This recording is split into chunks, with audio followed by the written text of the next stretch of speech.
오늘은 결혼 모티프 1편입니다. 성경을 읽을 때 옛 언약 체결, 예수님의 십자가 대속, 새 언약 체결로 성경을 읽는 것을 언약 모티프로 이야기를 합니다. 우리가 잘 아는 마태복음은 예수님의 구속사역을 하나님 나라 관점 모티프로 해석을 하지요. 만약에 우리가 구속사의 동일한 사건을 결혼 관점에서 본다면 어떻게 이해할 수 있습니까?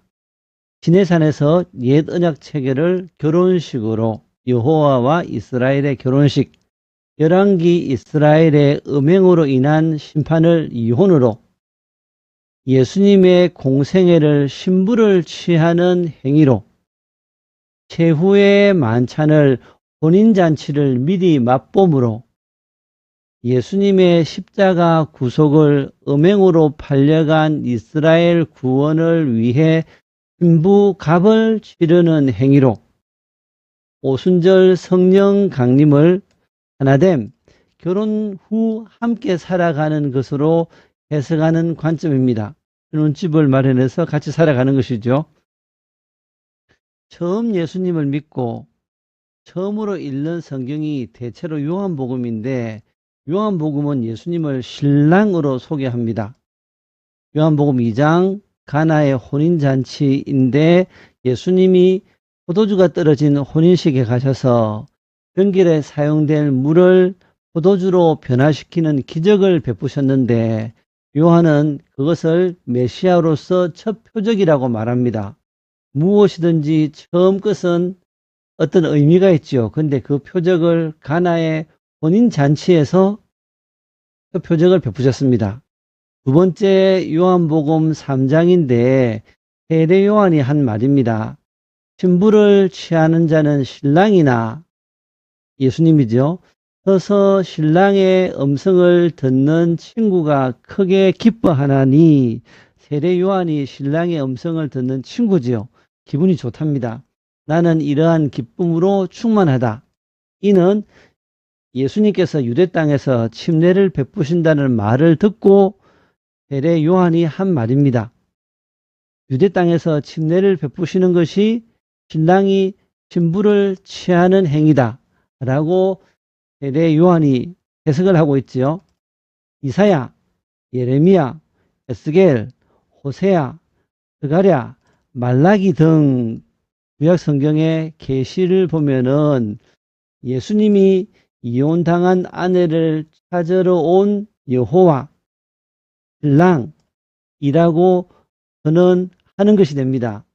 무엇이요?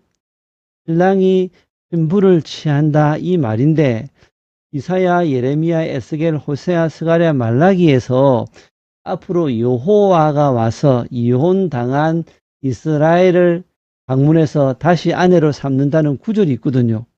여호와가 와야 되는데 불구하고 여호와가 안 오시고 메시아 예수님이 오셨는데, 세례 요한은 그것을 신부를 취한다라고 이야기를 하고 있지요.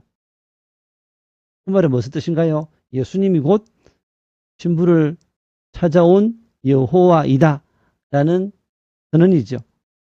요한복음 4장에 사마리아 우물가의 여인 이야기가 나오는데, 이 사건은 호세아서와 에스겔 23장이 말한 이혼당한 신부 오홀라, 사마리아죠, 북이스라엘, 찾아오신 신랑으로 해석하는 듯 요한복음 4장을 기록하고 있습니다. 2장에 가나의 혼인잔치, 3장에 예수님이 신부를 찾아러 온 여호와이다, 4장에 사마리아 우물가의 여인을 만나서 돌이키게 해서 자기 백성으로 삼으시죠. 사마리아 여인인데 결혼해서 행복하게 사는 여자고 되는데 불구하고 하필이면 남편이 5이었고 현재 살고 있는 이도 법적으로 남편이 아닌 이혼당한 그런 여인을 찾아러 오셨습니다. 결혼 모티프에서 본다면은 예수님이 수가성 여인을 찾아러 온 시간이 낮 12시, 다른 사람 눈을 피해 물을 길러러 올 여자가 아니어도 됩니다. 두 번째, 해질 무렵 오후 6시, 난 12시가 아니라 6시가 되어도 전혀 문제가 없습니다. 그래서 요한복음 2장, 3장, 4장에서 연달아 결혼과 관련된 이야기를 쭉 이끌어가고 있습니다. 십자가 이야기인데 음녀가 된 아내를 다시 데려오는 값을 치르심이라는 의미로 이해하면 좋겠습니다. 여호와께서 내게 이르시되, 내게라는 말은 호세아지요. 호세아 3장 1, 2절입니다. 이스라엘 자손이 다른 신을 섬기고 금포도 과자를 즐길지라도 여호와가 그들을 사랑하나니 너는 또 가서 타인의 사랑을 받아 음녀가 된 여자를 사랑하라 라고 하지요. 요 구절이 서로 대꾸가 되는 것처럼 보입니다. 누가요? 너는, 요거는 여호와를 보시면 될 것 같고, 타인의 사랑을 받아 음녀가 된 여자가 나오는데 이스라엘 자손이 다른 신을 섬기는 것하고 대가 되지요. 다른 신을 섬기는 것이 곧 음녀가 된 것을 말하지요. 그래서 이 말을 듣고 호세아가 자기 아내였다가 음녀가 되어서 떠난 그 여인을 데리러 갑니다. 내가 은 15개와 보리 1호멜 반으로 나를 위하여 그를 사고, 은 15개와 보리 1호멜 반 이야기를 하는데, 은 하나가 노동자 한 달 월급으로 보면은 대략 맞습니다. 보리 1호멜 반도 은 15개와 동일하다고 보면 됩니다. 다시 말하면 호세아가 음녀가 되어서 다른 사람의 여자가 된 그 여자를 데려오는데 값을 치러야 될 것이 은 30개, 어디서 많이 들어본 이름이죠. 은 30개쯤 되면은 남자가 한 달 일한 품삯을 하나도 안 쓰고 30개월을 저축을 해야 될 돈입니다. 2년 6개월쯤 되죠. 2년 반. 만약에 1년에 연봉이 3천만 원이라면은 2년 하면은 6천만 원이고, 한 7,500 정도 되겠죠. 지금으로 3천만 원으로 본다면은 7,500만 원 정도를 주고 자기 음녀가 된 자기 아내를 데려오는 게 호세아입니다. 다시 2장으로 돌아가 보겠습니다.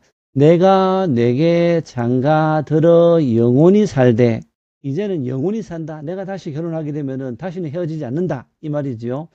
공의와 정의와 은총과 긍휼이 여김으로 음부가 되어서 우상 숭배해서 이혼을 당해서 쫓겨났는데 아수르의 종이 되는데 그 사람을 데려오는데 왜 그렇습니까? 하나님이 공의롭고 정의롭고 은총이 있고 긍휼이 여기시기 때문에 우상 숭배해서 이혼을 당해서 아수르의 종이 된 그 여인을 다시 자기 아내로 데려오겠다 라고 이야기를 하고 있습니다. 내게 장가 들며 진실함으로 내게 장가 들리니 내가 여호와를 알리라. 요 두 개를 합치게 되면은 자기 아내였는데 음녀가 된 옛 아내를 데려오는데 호세아는 엄청난 돈을 치러야 했습니다. 동일하게 공의와 정의와 은총과 긍휼과 신실함으로 하나님이 다시 이혼당한 자기 옛 아내를 데려오는 것은 좋은데, 하나님은 그런 분이기 때문에 데려오실 수 있는 거죠. 그런데 이 여인을 데려오기 위해서는 아담과 하와의 범죄의 대가, 죽음, 하나님과 분리, 그리고 이후 인류의 범죄에 대한 공의로운 심판을 받아야만이 음녀가 되어서 다른 사람의 여자가 된 자기 아내를 데려올 수 있습니다. 호세아는 은 15개와 보리 1호멜 반의 값을 치르고 자기 옛 아내, 음녀가 된 아내를 데려왔지요. 예수님은 어떤 값을 치렀냐라고 물으면은 사람이 받아야 될 그 심판의 자리에 하나님이 서셔서 모든 걸 다 담당해 준 것이 십자가입니다. 오순절 성령 강림을 어떻게 해석하면 좋을까요? 그런 모티프에서 하나님의 거처가 사람과 함께하다 라는 것이 오순절 성령 강림입니다. 결혼하게 되면은 한 집에 같이 살지 않습니까? 그에 바로 성령 강림이 의미하는 바입니다. 물론 여러 가지 의미가 있는데 결혼 모티프 관점에서 본다면 그러하다 그 뜻이겠죠. 한번 정리를 해보겠습니다. 부속사를 하나님 나라 관점에서 볼 수도 있고 언약 관점에서 볼 수도 있고 성전 관점도 좋고 용사이신 하나님도 좋고 여러 가지 관점에서 성경 전체를 꿰뚫어 볼 수 있는데 결혼 관점으로 성경을 본다라면은 여호와께서 시내산에서 이스라엘과 언약을 체결하는데 이후 선지자들은 시내산 언약 체결을 여호와와 이스라엘의 결혼식으로 이해를 합니다. 광야 40년을 신혼의 기쁨으로 하나님을 기억하고 계시고요. 언약 체결 이후 성막이 세워지는데 성막은 하나님의 임재 처소이기도 하지만 신랑 신부가 함께 살아가는 집으로 이해하기도 합니다. 하나님이 자기 백성 가운데 임재해 계신다. 함께 사는 거죠. 자기 백성 또는 신부와 함께 사신다.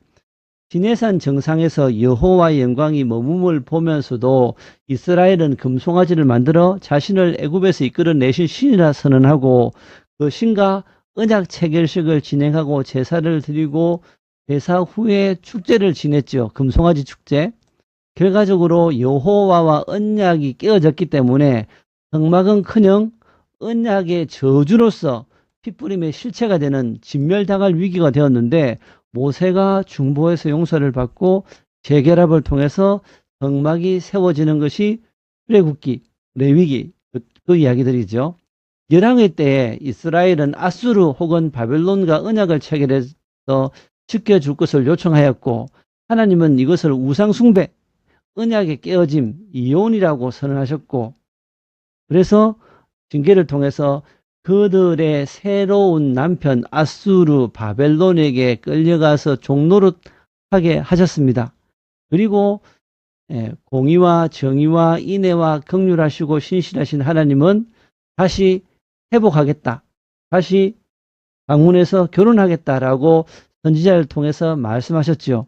그래서 예레미야 예언이 성취되어 바벨론에서 돌아왔고 스룹바벨 성전이 세워졌지만 에스겔이 말한 성전이 아니고 예레미야가 말한 새 언약도 아니고 이사야가 말한 새 하늘과 새 땅도 아닌 임시적 상황이 유지되고 있었습니다. 신구약 중간기라 부르죠. 때가 참에 모세의 중보의 실체가 되신 예수님의 중보와 호세아가 값을 치르고 엄녀가 된 아내를 데려옴 같이 십자가의 값을 치름으로 인해 다시 결혼이 성사되고 모세시대에 성막이 세워진 같이 이 땅에 성전이 세워지고 이 땅에 성전이 세워졌다는 말은 예수님의 몸된 성전 또는 교회가 성전이 되어서 그 위에 하나님의 영광이 머물죠. 영원한 영광으로 그 성전에 임하심이 오순절 성령 강림이고 교회가 성전으로 세워집니다. 다시 헤어짐이 없는 신혼집 성전이 마련되었습니다.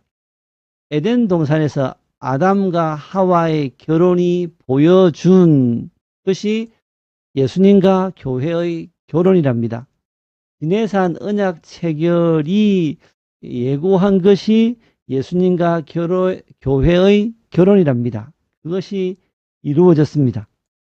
새 사람, 새 언약, 새 성전, 새 하늘과 새 땅, 새 창조 이렇게 말을 달리 쓰는데 언약적인 관점, 모티프, 성전적인 관점, 성전 모티프, 새 하늘과 새 땅 모티프, 새 창조 모티프 이렇게 말할 수 있을 건데 요것이 호세아, 예레미야, 이사야, 에스겔 등등에서 말한 여호와께서 신부를 찾아오는 결혼 모티프로 보여준 신약 구약의 구속사의 전반적인 내용입니다.